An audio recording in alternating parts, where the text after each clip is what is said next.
So good morning guys. तो चलिए start करते हैं आज के यानी कि 25 जनवरी के इंपॉर्टेंट करंट अफेयर्स को। तो आज बहुत सारे इंपॉर्टेंट प्रश्न हमें देखने को मिलेंगे, जिसमें सबसे इंपॉर्टेंट प्रश्न ये रहा आपके सामने। क्या है प्रश्न कि अभी हाल ही में राष्ट्रीय मतदाता दिवस नेशनल वोटर्स डे ये कब मनाया गया? तो सही उत्तर होगा 25 जनवरी को मनाया जाता है, यानी कि आज ही के दिन। और ये दिन नागरिकों में चुनावी जागरूकता पैदा करने और उन्हें चुनावी प्रक्रिया में भाग लेने के लिए प्रोत्साहित करने के लिए ये दिन मनाया जाता है। 25 जनवरी को ही क्यों मनाते हैं? क्योंकि 25 जनवरी 1950 को भारत के चुनाव आयोग की स्थापना होती है। और अगर बात करें इस दिन को मनाने की शुरुआत किसने की थी, तो तत्कालीन राष्ट्रपति प्रतिभा पाटिल जी ने पहली बार साल 2011 में इसको मनाने की शुरुआत की थी। तो इस साल आप देख सकते हो ये हम 15वां राष्ट्रीय मतदाता दिवस मना रहे हैं। अच्छा, थीम भी है। थीम क्या है? वोटिंग जैसा कुछ नहीं, वोट जरूर डालेंगे हम।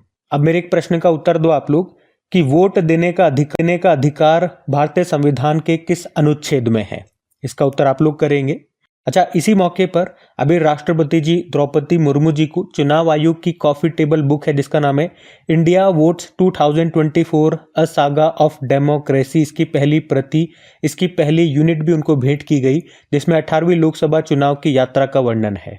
कॉफी टेबल बुक क्या होती है? जिसमें चित्र होते हैं, लिखा हुआ बहुत कम होता है। वैसे 25 जनवरी को एक और दिवस होता है। कौन सा दिवस? नेशनल टूरिज्म डे, राष्ट्रीय पर्यटन दिवस। जबकि वर्ल्ड टूरिज्म डे ये 27 सितंबर को होता है। और साथ में याद रखना, वर्ल्ड टूरिज्म ऑर्गेनाइजेशन का मुख्यालय पूछा जाता है एग्जाम में, मैड्रिड स्पेन में आपको मिलेगा। फिर अगले में पूछ रहे हैं अभी हाल ही में राष्ट्रीय जनजातीय स्वास्थ्य सम्मेलन 2025 का आयोजन ये कहाँ पे किया गया? तो सही उत्तर हो जाएगा इसका नई दिल्ली में। यहाँ पे हम बात कर रहे हैं नेशनल ट्राइबल हेल्थ कॉन्फ्रेंस 2025 की, जिसका आयोजन अभी 20 जनवरी 2025 को किया गया। कहाँ पे? भारत मंडपम नई दिल्ली में। इसका आयोजन किया किसने? तो ट्राइबल अफेयर्स मिनिस्ट्री और हेल्थ एंड फैमिली वेलफेयर मंत्रालय, यानी कि जनजातीय मामलों के मंत्रालय और स्वास्थ्य मंत्रालय ने। उद्देश्य क्या था? भारत के आदिवासी समुदायों के सामने आने वाली गंभीर स्वास्थ्य और कल्याण चुनौतियों का समाधान करना। फिर अगले प्रश्न में पूछ रहे हैं भारत सरकार ने किस वर्ष तक 10,000 जीआई टैग का लक्ष्य रखा है? तो आंसर हो जाएगा 2030। एक्चुअली में अभी जीआई टैग समागम 2025 का आयोजन किया गया। कहाँ पे? नई दिल्ली में, अभी 22 जनवरी 2025 को ही। और इसका आयोजन किया इंडिया टुडे ग्रुप के सहयोग से उद्योग और आंतरिक व्यापार संवर्धन विभाग ने, जो कि वाणिज्य व उद्योग मंत्रालय के अंतर्गत आता है। और इसकी थीम क्या रही? थीम भी है विरासत का संरक्षण, नवाचार को बढ़ावा देना, हमारा उद्देश्य संस्कृति, वाणिज्य और नवाचार को जोड़ना है। थीम मत याद रखना, नहीं पूछेंगे, बता दिया मैंने फिर भी। और यहीं पे हमारे जो वाणिज्य व उद्योग मंत्री हैं, कौन? पीयूष गोयल, उन्होंने ही घोषणा की है कि भारत सरकार ने 2030 तक भारतीय उत्पादों के लिए 10,000 जीआई टैग का लक्ष्य रखा है। मतलब 2030 तक हमारे पास 10,000 प्रोडक्ट्स को जीआई टैग मिल जाने चाहिए। अभी तक की बात करें, हमारे पास कितने उत्पादों को जीआई टैग है?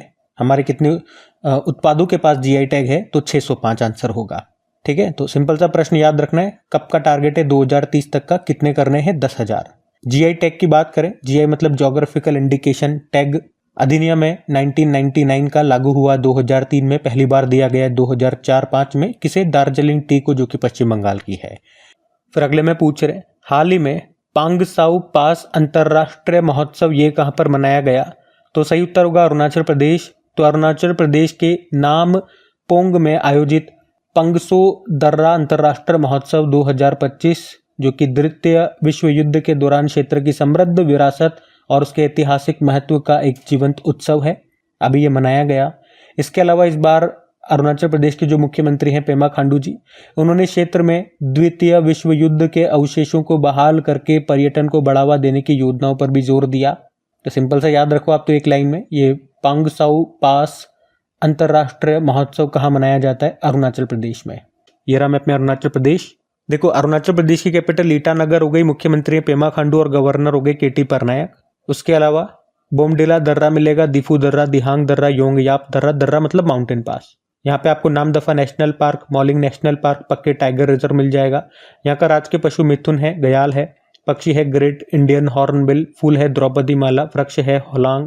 फिर अगले में पूछ रहे हैं कि भारत ये किस वर्ष मानव युक्त अंडर वाटर सबमर्सिबल ये लॉन्च करेगा? तो सही उत्तर होगा 2025 में ही। तो अभी हमारे केंद्रीय पृथ्वी विज्ञान जो मंत्री हैं जितेंद्र सिंह, अभी उन्होंने ही घोषणा की है कि भारत 2025 में डीप ओशन मिशन के तहत समुद्र में 500 मीटर की गहराई पर अपने पहले मानव युक्त अंडर वाटर सबमर्सिबल को लॉन्च करेगा।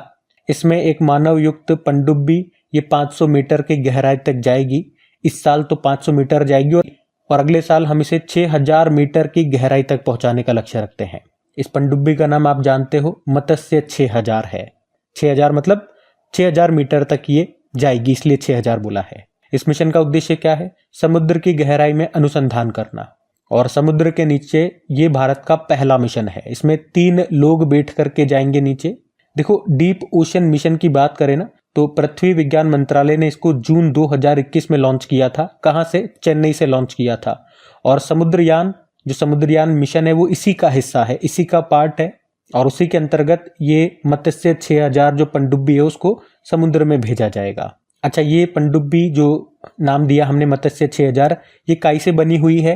टाइटेनियम से बनी हुई है, जिसका डायमीटर व्यास है 2.1 मीटर का। और कहाँ बनाया गया ये पूछ ले तो चेन्नई में जो राष्ट्रीय महासागर प्रौद्योगिकी संस्थान है, national institute of ocean technology, उसी ने इसको बनाया है। ये ध्यान रखना। आपको याद होगा इसी तरह से कुछ अरबपति लोग एक पनडुब्बी में टाइटैनिक का मलबा देखने के लिए नीचे गए थे समुद्र के नीचे और उनकी पनडुब्बी कोलैप्स हो गई थी, पिचक गई थी, तो सारे लोग मारे गए थे। तो उस पनडुब्बी का नाम मैंने आपको कई बार बताया है और वो एग्जाम में पूछा गया था प्रश्न, बीपीएससी एग्जाम में पूछा गया था। तो क्या नाम है उसका? टाइटन उसका नाम है। तो याद रखना, ये भारत का पहला मानव युक्त अंडर वाटर मिशन है।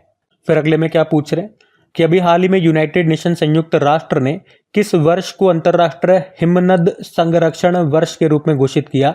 या मैं इसे बोल दूं कि ग्लेशियरों के संरक्षण के अंतर्राष्ट्रीय वर्ष, international year of glacier conservation के रूप में घोषित किया? तो सही उत्तर होगा 2025 को। तो याद रखेंगे आप कि यूनाइटेड नेशन ने 2025 को ग्लेशियरों के संरक्षण के अंतर्राष्ट्रीय वर्ष, या अंग्रेजी में बोलोगे तो international year of glacier conservation के रूप में घोषित किया है। और साथ में ये भी बताया कि अब से हर साल 21 मार्च को ग्लोबल ग्लेशियर डे के रूप में मनाया जाएगा। तो यहां से देखो एक और प्रश्न बन गया, ग्लोबल ग्लेशियर डे ये कब मनाएंगे? 21 मार्च को। पहली बार अभी 2025 को ही हम इसे सेलिब्रेट कर लेंगे। तो ये जो दिवस हम मनाएंगे, ये दिन ग्लेशियरों के महत्व और उनके पिघलने के प्रभावों के बारे में जागरूकता बढ़ाने के लिए मनाया जा रहा है। आपको बता दूं, लगभग 2% पृथ्वी का जल ग्लेशियरों के रूप में संचित है। देखो फिर अगले में क्या पूछ रहे हैं? अगले में पूछ रहे हैं कि भारत का सबसे पुराना पुस्तक मेला बोई मेला, इसका नाम है बोई मेला, ये कहाँ पे अभी शुरू हुआ? तो सही उत्तर होगा कोलकाता में। तो अभी 48वां नंबर का ये अंतर्राष्ट्रीय कोलकाता पुस्तक मेला बुक फेयर 2025, जिसे बोई मेला नाम से जानते हैं, ये अभी 28 जनवरी को शुरू हो रहा है। 9 फरवरी 2025 तक ये चलेगा। कहाँ पे? कोलकाता के साल्ट लेक सिटी में। इसका आयोजन कर रहा है राष्ट्रीय शिक्षा परिषद और इसमें थीम कंट्री इस बार कौन रहने वाली है? तो जर्मनी थीम कंट्री होगी। जब से इसकी शुरुआत हुई है ना, उसमें पहली बार जर्मनी थीम कंट्री होगा, तो ये भी याद रखना। ये दुनिया का सबसे बड़ा और आप कह सकते हो गैर व्यापारिक पुस्तक मेला है और इंडिया का सबसे बड़ा पुस्तक मेला और सबसे अधिक लोगों के द्वारा भाग लिया जाने वाला ये एक पुस्तक मेला है, बुक फेयर है। इसकी शुरुआत 1976 में हुई थी। इसके अलावा एक और पॉइंट आप ऐड कर लो कि 2025 में स्पेन की कैपिटल मैड्रिड में जो एक इंटरनेशनल बुक फेयर होगा, मैड्रिड इंटरनेशनल बुक फेयर, उसमें भारत थीम कंट्री होगा। ठीक है। फिर अगले में पूछ रहे हैं, हाल ही में दूसरी बार आयरलैंड के प्रधानमंत्री कौन बने? तो सही उत्तर होगा माइकल मार्टिन। तो याद रखेंगे, माइकल मार्टिन को दूसरे कार्यकाल के लिए अभी आयरलैंड गणराज्य के प्रधानमंत्री के रूप में चुना गया है। उनकी पार्टी का नाम है फियाना फेल। अब बात यहाँ पे आयरलैंड की है, तो पहले मैं आपको आयरलैंड ले चलता हूँ, फिर इसी तरह के मैं आपको कुछ इंटरनेशनल अपॉइंटमेंट कराऊंगा जहां पे अभी किसी भी देश में प्रधानमंत्री या प्रेसिडेंट बने, वो वाले प्रश्न। पहले मैं आपको ले चलता हूं आयरलैंड। ये रहा मैप में आयरलैंड। कैपिटल इसके डबलिन होती है, करेंसी यूरो है, प्रेसिडेंट इसके माइकल डी हिगिंस हैं और अब प्रधानमंत्री बन गए माइकल मार्टिन। फिर अगले में क्या पूछ रहे हैं, अभी हमारे जो रक्षा मंत्री हैं राजनाथ सिंह, उन्होंने युद्ध क्षेत्र निगरानी प्रणाली को लॉन्च किया है। नाम क्या है उसका? तो आंसर होगा संजय। हमारे रक्षा मंत्री राजनाथ सिंह जी ने अभी साउथ ब्लॉक नई दिल्ली से संजय नाम से एक युद्ध क्षेत्र निगरानी प्रणाली को, यानी कि बैटलफील्ड सर्वेलांस सिस्टम को लॉन्च किया है, जिसका नाम संजय है। तो संजय क्या है, आप कहोगे एक एडवांस ऑटोमेटेड सिस्टम है, एक स्वचालित प्रणाली है जो सभी जमीनी और हवाई युद्ध क्षेत्र सेंसरों से प्राप्त इनपुट जो डेटा होगा उसको एकीकृत करेगा, इंटीग्रेट करेगा और उस डेटा की मदद से एक सामान्य निगरानी चित्र तैयार करेगा। जिससे क्या फायदा होगा, जिससे युद्ध क्षेत्र की पारदर्शिता बढ़ेगी, ट्रांसपेरेंसी बढ़ेगी और विशाल भूमि सीमाओं की निगरानी करने में आसानी होगी। घुसपैठ को रोका जा सकेगा बड़े आसानी से। तो इसका नाम याद रखेंगे, संजय इसका नाम है। क्या है, युद्ध क्षेत्र निगरानी प्रणाली है, जिसको लॉन्च किया हमारे रक्षा मंत्री राजनाथ सिंह ने। बात करें इसको बनाया किसने, भारतीय सेना और भारत इलेक्ट्रॉनिक्स लिमिटेड ने मिलकर के इसको तैयार किया। लागत आई बनाने में 2402 करोड़ रुपए। फिर अगले में पूछ रहे हैं अभी हाल ही में पीडी चैंपियंस ट्रॉफी 2025 को किसने जीत लिया, तो आंसर होगा भारत ने। पीडी मतलब हो गया फिजिकल डिसेबिलिटी। तो भारतीय दिव्यांग क्रिकेट टीम ने अभी पीडी चैंपियंस ट्रॉफी 2025 के फाइनल में इंग्लैंड को 79 रनों से हरा करके ये खिताब अपने नाम कर लिया है। कहाँ पे खेला गया था, श्रीलंका में। आयोजन किया डिफरेंटली एबल्ड क्रिकेट काउंसिल ने। इसकी बात कर ले तो इसकी स्थापना 2020 में ही हुई थी, जिसका मुख्यालय आपको बेंगलुरु में मिलेगा। इसमें 4 देश की टीमों ने पार्टिसिपेट किया था, भारत, इंग्लैंड, श्रीलंका और पाकिस्तान ने। भारत ने जीत लिया इंग्लैंड को हरा करके। इसी तरह से आपको याद आएगा अभी दिसंबर में ही ब्लाइंड T20 वर्ल्ड कप 2024 भी हुआ था। वो पाकिस्तान में हुआ था। पहली बार उसको पाकिस्तान ने जीता बांग्लादेश को हरा करके, तो वो भी ध्यान में रखना।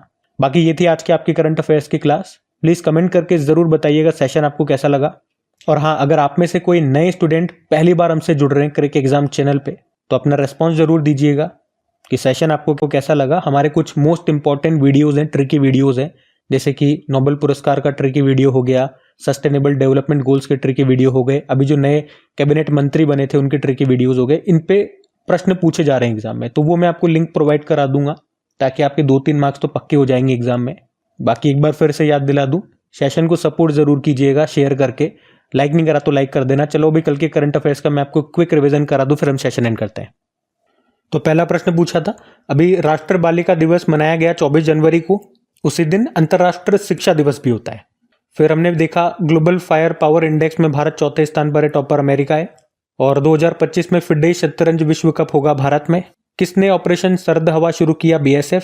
सुभाष चंद्र बोस आपदा प्रबंधन पुरस्कार जीता है किसने, भारतीय राष्ट्रीय महासागर सूचना सेवा केंद्र ने, Indian national centre for ocean information services ने। भारत की पहली इलेक्ट्रिक एयर टैक्सी का अनावरण किया गया, नाम क्या है, शून्य। और किस संस्थान का नाम बदलकर national institute for research on commercial agriculture रखा गया, तो केंद्रीय तंबाकू अनुसंधान संस्थान। कवचम को लॉन्च किया केरल ने। और आखिरी प्रश्न पूछा कि वर्ल्ड जंपिंग चैलेंज में कौन भारतीय घुड़सवार दूसरे स्थान पर आए, जय सबरवाल। चलो कल का भी होमवर्क प्रश्न देखते हैं, सेशन एंड करते हैं फिर। तो कल आपसे पूछा था खर्ची पूजा महोत्सव का आयोजन कहाँ पे किया गया, तो आंसर होगा त्रिपुरा। आप सभी ने प्रश्न का बिल्कुल सही उत्तर दिया। अब ये आज का आपका होमवर्क प्रश्न।